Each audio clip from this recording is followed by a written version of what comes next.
ಘೋಷಣೆ ಇದಕ್ಕೆ ಆಗ್ಬೇಕೇನು ಆಗ್ಬೇಕಾದ ಶಾಸಕರ ಘೋಷಣೆ ಹೋಗ್ಬೇಕಲ್ಲ, ಕಾರ್ಯಕರ್ತರ ಘೋಷಣೆ ಕೂದ್ರೆ ಆಗೋಲ್ಲ. ಶಾಸಕರಿಂದ ಮುಖ್ಯಮಂತ್ರಿ ಆಗ್ತಾರೆ, ಕಾರ್ಯಕರ್ತರಿಂದ ಸರ್ಕಾರ ಆಗುತ್ತೆ. MLA ಆಗ್ತೀವಿ, MLA ಇದ್ದವರು ಅದು ಮತ್ತಂತ ಪರಿಸ್ಥಿತಿ ನಿರ್ಮಾಣ ಆಗಿಲ್ಲ ಅಂತ, ಇನ್ನೂ ನಿರ್ಮಾಣ ಆಗಿಲ್ಲ. ಅದು CM ಅಧ್ಯಕ್ಷ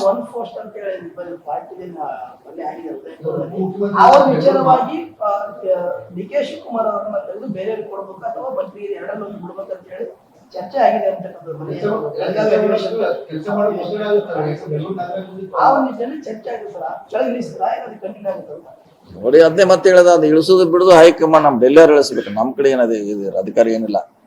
ಅದ್ ಮಾಡುವಂಥದ್ದು ಹೈಕಮಾಂಡ್ ಡೆಲ್ಲಿ ಅವ್ರು ಮಾಡಬೇಕು. ನಮ್ ಕಡೆ ಏನೋ ಅಧಿಕಾರ ಇಲ್ಲ. ಅವ್ರು ಯಾರು ಮಾಡ್ತಾರೆ ಅದಕ್ಕೆ ಅಧ್ಯಕ್ಷ ಮುಂದುವರಿತಾರೆ, ಕೆಲಸ ಮಾಡ್ತಾರೆ, CM ಆಗಿರ್ತಾರೆ ಅಷ್ಟೇ.